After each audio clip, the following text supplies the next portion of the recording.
The House of Representatives, which is the lower house of the Federal Parliament, where crucial laws are pending for discussions and endorsements, has been obstructed for over 2 weeks now. Main opposition CPN-UML has continued with its demands for the formation of a separate high-level committee to investigate the recent 1 quintal gold smuggling, while ruling parties argue that the state mechanism is already looking into the case. This stalemate at the legislative has sadly once again overshadowed pressing issues of public concern. Good evening, I'm Chitrakar and these are the headlines of the hour. The session of both the houses obstructed as main opposition CPN-UML remains firm in its demand for a high-level committee to probe into the 100 kilograms gold smuggling. 2 prisoners reported dead after a clash inside a jail in eastern district of Songpasawa. Further investigation into the incident underway. Delegates from 8 countries that share the Amazon basin meet in the Brazilian city of Belém, a 2-day summit underway to combat deforestation. And a Tribhuvan Army plays a 1-1 draw with Delhi FC at the Durand Cup match played in Assam, India. Dinesh Henjan opened Army's account while Delhi equalized towards the dying minutes. The meeting of the House of Representatives called for today has been adjourned following obstruction by the main opposition CPN-UML. The meeting has been scheduled for Friday after CPN-UML started chanting slogans at the Parliament as soon as the meeting began, demanding a high-level probe committee to investigate the gold scandal. Meanwhile, Speaker Devraj Khimire has urged the main opposition to refrain from obstructing the Parliament, saying it had left the issues of public concern, including the recent floods and landslides in different parts of the country, unaddressed. Speaker Khimire had been compelled to adjourn the meeting after lawmakers from the main opposition continued Parliament obstruction despite several requests against it. Discussions held between the senior leaders of 3 main parties regarding the obstruction at the Parliament earlier had failed to reach a consensus. The main opposition, CPN-UML, has continued obstructing the Parliament even after the Minister for Foreign Affairs, Minister for Home Affairs, Narayan Kaji Shrestha, furnished his answers regarding the 1 quintal gold scandal.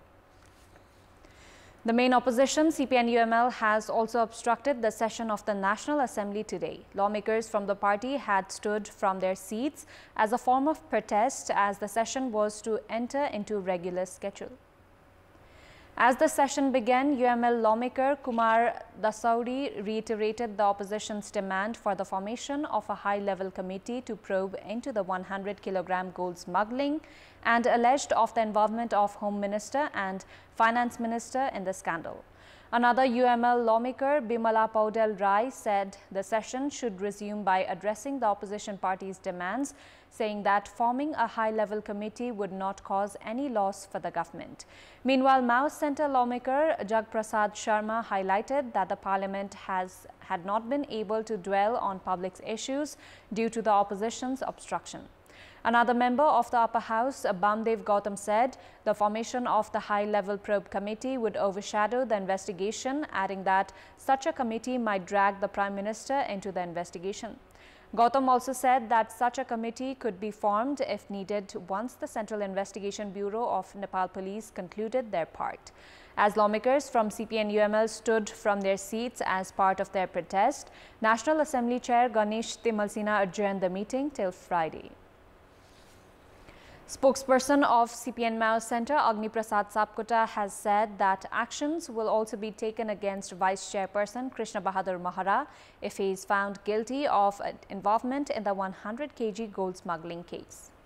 Holding a press meet for the first time since he was appointed as the party's spokesperson by the 4th Central Committee meeting of CPN Mao Centre, Sapkota said that leaders of the party would not be spared if they are found involved in the gold scandal. In response to the main opposition, CPN-UML's demand for the formation of separate high-level committee to probe into the case, Sapkota went on to say that a separate committee was not required as the authorized entity had been entrusted with the investigation.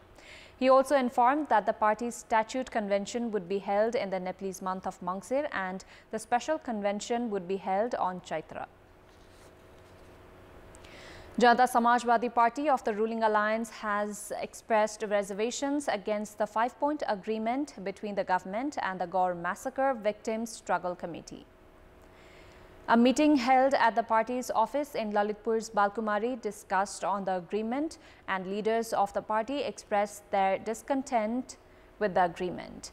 Janata Samajwadi Party's chair Upendra Yadav has been alleged linked to the Gaur incident, and the party has said the government did not consult with the party before inking the agreement, despite it being the ruling coalition. 27 people had died when the cadres of the CPN Mao Center and Madeshi Rights Forum clashed in the Gaur of Rautahat 17 years ago. The incident had also left 115 people injured. Based on a report by the National Human Rights Commission, violent clashes erupted after party programs of the two sides had coincided at the same venue.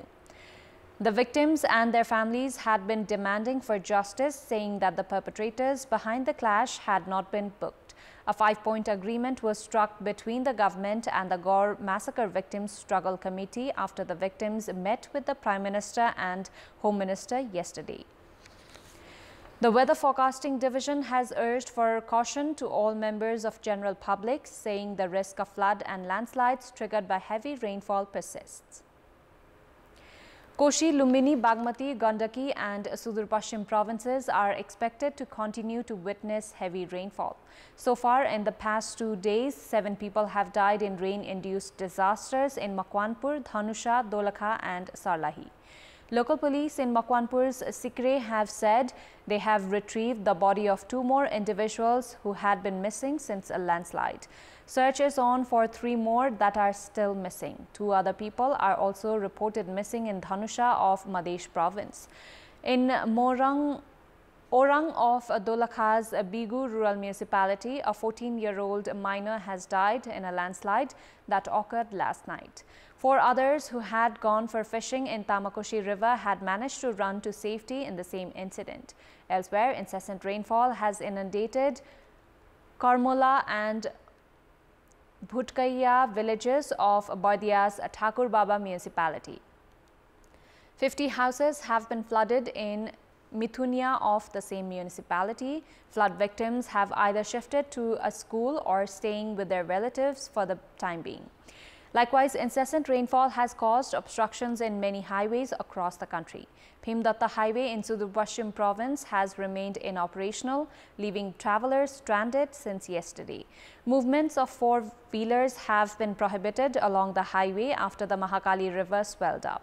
Water levels have also gone up in Karnali, Mohana, Kandra and Kataini in Kailali, as the local administration has urged all locals to remain on high alert. Based on a reading this morning, the Saptakoshi River recorded of a water flow of 206,090 cubic per second, and 25 gates of the barrage have been opened. 2 people are missing in Dhanusha's Ganeshman Charnath municipality after being swept away by the Kamala River.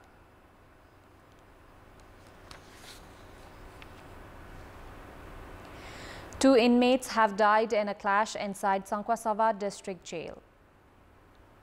According to DSP of the district police office, Birendra Godar, Akash Balami, who had been serving prison on a case of theft, and Binod Tholangi, who was jailed on charges of rape, had died during the clash. Police and prison administration had detained them while attempting to escape through the bathroom window in the jail. The clash erupted following their failed attempt. Police have said that further investigation on the incident is underway. At least 9 people have died due to dengue in Sunsari in the past 2 months, as 13 of the 14 districts in Koshi province have reported of dengue cases. The province reported of 7,273 dengue cases till yesterday, with Sunsari reporting of the highest 4,874 cases. Likewise, Chapa has reported 564 cases, Udaipur 194, Bhojpur 98, Sankwasava 97 and Terathum 67 according to Provincial Health Directorate. It may be recalled some 4 years ago, over 5,000 had been infected by the mosquito-borne infection in 11 districts of Koshi province. Nepal Telecom has reported it has lost recharge cards worth 1 million rupees. Nepal Telecom NTC has said that a batch of 20,000 recharge cards, each of 50 rupees, were lost during the shipping procedure. The telecom has said that the recharge cards went missing from Birganj Transit while it was being brought from India. The Wireless Service Directorate of NTC in capital's Babar Mahal issued an official notice regarding the missing recharge cards. NTC has said that the cards have been deactivated and has urged people not to purchase such cards. Time now for our segment, Public Pulse, where you text us with your opinion. Public Pulse. Here's the question. What's your take on the dissatisfaction over the bill related to Federal Education Act? Your options are A, does not meet vested interests, B, bill is against the sentiment of federalism, and C, protest for the sake of protest. Voting is on. Type any WS, select your option A, B or C and send it to 34001 to share your opinion with us. 8 Amazon nations had agreed to a list of unified environmental policies and measures to bolster regional cooperation at a major rainforest summit in Brazil on yesterday, but failed to agree on a common goal for ending deforestation. Brazilian President Luiz Inácio Lula da Silva, who has staked his international reputation on improving Brazil's environmental standing, had been pushing for the region to unite behind a common policy of ending deforestation by 2030, one he has already adopted. Instead, the joint declaration issued on yesterday in the Brazilian city of Belém created an alliance for combating forest destruction, with countries left to pursue their own individual deforestation goals. The failure of the 8 Amazon countries to agree on a pact to protect their own forests points to the larger global difficulties of forging an agreement to combat climate change. Many scientists say policymakers are acting too slowly to head off catastrophic global warming.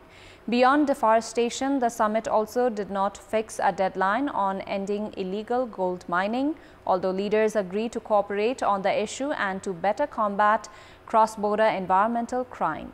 The final joint statement, called the Belém Declaration, strongly asserted indigenous rights and protections while also agreeing to cooperate on water management, health, common negotiating positions at climate summits, and sustainable development. Operations to rescue migrants continued in the last days as 41 migrants died in a shipwreck last week in the central Mediterranean. 4 people who survived the shipwreck told rescuers that they were on a boat carrying 45 people, including 3 children. The boat set off on a Thursday morning last week from Tunisia's Sfax, a hotspot in the migration crisis, but capsized and sank after a few hours. According to Interior Minister data last updated on Monday, Italy has seen around 93,700 migrant arrivals by sea so far this year, compared to 44,700 in the same period of 2022. As many as 11 people were feared to have been killed in a fire at a holiday home for disabled people in eastern France today. The holiday home, located in the town of Witzenheim, about 70 kilometers south of Strasbourg, was rented by a charity that takes care of people with learning disabilities. The local prefecture said 17 people were evacuated, one of whom was sent to hospital. It said that those missing were from a group of people from the city of Nancy, a 2-hour drive away. The fire broke out at 6:30 a.m. local time, while firefighters quickly put it out. The European Union's Copernicus Climate Change Service has said July has been confirmed as the hottest month on Earth yesterday since records began in 1940. The global average mean surface temperature was 16.95 degrees Celsius last month, surpassing the previous record of 16.63 degrees Celsius set in July 2019. Global average sea surface temperatures continue to rise after a long period of unusually high temperatures since April 2023, reaching record high levels in July. Antarctic sea ice area also reached its lowest level in July since satellite observations began. Smoke from fires raging across Russia's vast forest wilderness has engulfed the far eastern city of Yakutsk, forcing citizens to close doors and windows despite the summer heat and to wear breathing masks. According to Russia's Forestry Service, which collates satellite data on the fires, emergencies have been declared in 7 regions of Russia due to the fires. Around 4,000 people are involved in fighting them. The worst hit areas are the vast Yakutia region, also called the Sakha Republic, followed by the Khabarovsk, Amur and Krasnoyarsk regions. Andrei Konoplyanov, Yakutia Deputy Ecology and Forestry Minister, said that there were currently 111 forest fires in this region alone, covering 1,800 square kilometers. Russia is home to more than 1/5 of the world's forests, which are crucial to the regulation of the global climate. At least 20 civilians died in the latest clashes yesterday between the Sudanese army and the Rapid Response Forces (RSF) in Sudan's greater capital area. The area, made up by Khartoum, Khartoum North and Omdurman, has been plagued by violence since mid-April between the warring sides, with the fighting in Omdurman further intensified yesterday. The RSF, which has besieged the Sudanese Army's engineering headquarters for several days, launched attacks with heavy artillery, tanks and other heavy weapons. The Sudanese Army sent reinforcements to break out of the RSF encirclement in the north of Omdurman and carried out large-scale airstrikes against hostile targets. The Sudanese Army claimed its operation in Omdurman resulted in hundreds of RSF casualties, while the RSF said over 100 Sudanese soldiers were killed and over 300 wounded. According to Khartoum State Health Ministry, the fighting claimed at least 20 lives and injured dozens more. The public is called on to donate blood as the only operational hospital in Omdurman has run out of blood stocks. South Korea issued its highest alert as heavy rain from Typhoon Khanun pounded the country's southern regions today, forcing authorities to cancel all flights at Jeju International Airport from 6:30 p.m. local time. The Interior Ministry said the storm also prompted the closure of dozens of sea routes and roads.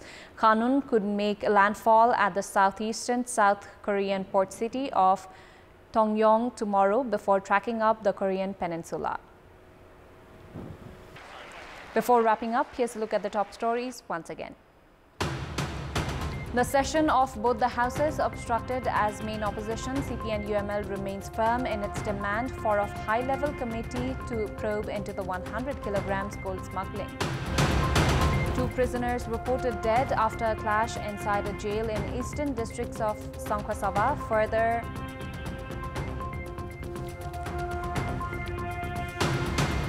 delegates from 8 countries that share the Amazon basin meet in the Brazilian city of Belém, a 2-day summit underway to combat deforestation. And 3-1 Army plays a 1-all draw with Delhi FC in the Group E match of Durand Cup held in Assam, India.